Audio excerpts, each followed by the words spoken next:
치매 위험 신호입니다. 나이가 들수록 치매에 대한 관심이 높아지긴 하는데 어떤 위험 신호가 있다는 거죠?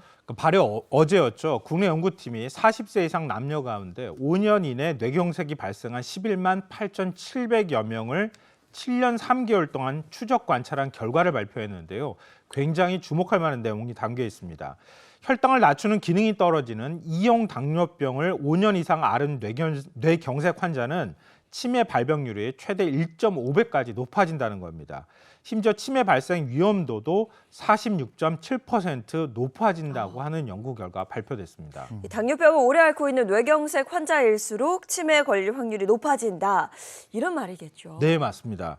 그러니까 뇌경색이 발생한 65세 이상 고령층에 비해서 40세에서 64세 사이 상대적으로 젊은 연령층이 2형 당뇨병 기간을 앓는 기간이 길수록 치매 발병률이 올라가는 현상이 나타났다고 하는 건데요. 또 젊은 연령층 가운데 2형 당뇨병을 5년 이상 앓는 경우에 치매 발병 위험도가 1.84배 높은 것으로 드러나기도 했습니다.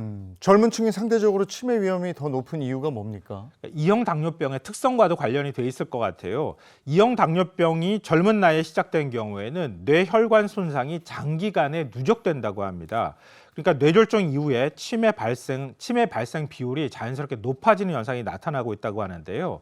그러니까 오랜 기간 동안 당뇨로 취약해진 뇌가 뇌경색까지 발생하면 2차 신경 손상과 염증 반응이 가속화되고 그로 인해서 치매 발병 위험이 높게 나타난다고 하는 겁니다. 네, 그럼 예방법은 어떤 게 있을까요?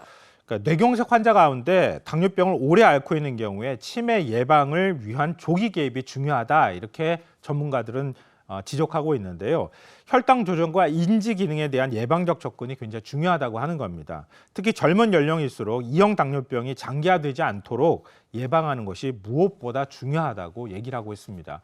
쉽게 말씀드리면 이런 거예요. 2형 당뇨병을 앓고 있는 분들의 경우에는 뇌 손상이 장기적으로 계속 누적될 수 있으니까 이런 분들은 당뇨병 조절을 잘해야 된다. 나중에 가서 뇌로 뭔가 질병이 발생하거나 뇌경색이 발생하면 그러면 바로 치매로 갈 가능성이 굉장히 높아진다. 이런 뜻입니다. 네. 이게 혈관성 치매 관련이 있다는 얘기구나. 네.